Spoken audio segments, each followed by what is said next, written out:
सबेरे उठी सीता करैया स्नान सबेरे उठी सीता करैया स्नान सबेरे उठी बैराम का नाम सबेरे उठी ले बैराम का नाम सबेरे उठी ले बैराम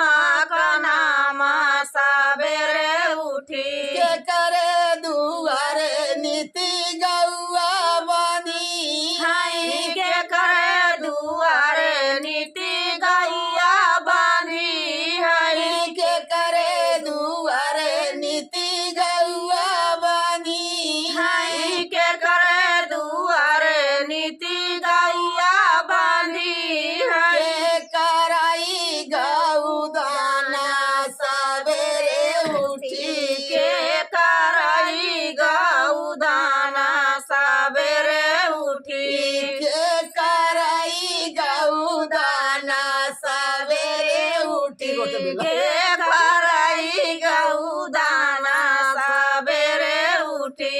ले बैराम का नाम सबेरे उठी ले बैराम का नाम सबेरे उठी राम दुआरे नीति गौआ बनी हाय राम दुआरे नीति गैया बांधी हाय राम दुआरे नीति गौआ बनी राम दुआरे नीति गौआ बांधी हाय सीता करे गौदाना सबेरे उठी सीता करई गौदाना सबेरे उठी सीता करे गौदाना सबेरे उठी सीता करई गौदाना सबेरे उठी ले बैराम का नाम सबेरे उठी ले बैराम का नाम सबेरे उठी ले बैराम का नाम सबेरे उठी ले बैराम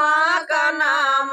सबेरे उठी अरे दुआरे नीति तुलसी कई पेड़ावा के करे दुआरे नीति तुलसी का पेड़ावा के करे दुआरे नीति तुलसी का पेड़ावा अरे दुआरे नीति तुलसी का पेड़ावा के करे दुआरे नीति तुलसी का पेड़ावा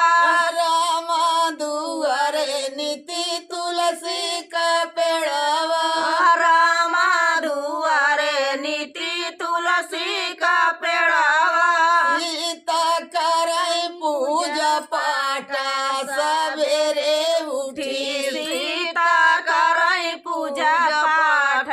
सबेरे उठी सीता करे पूजा पाठ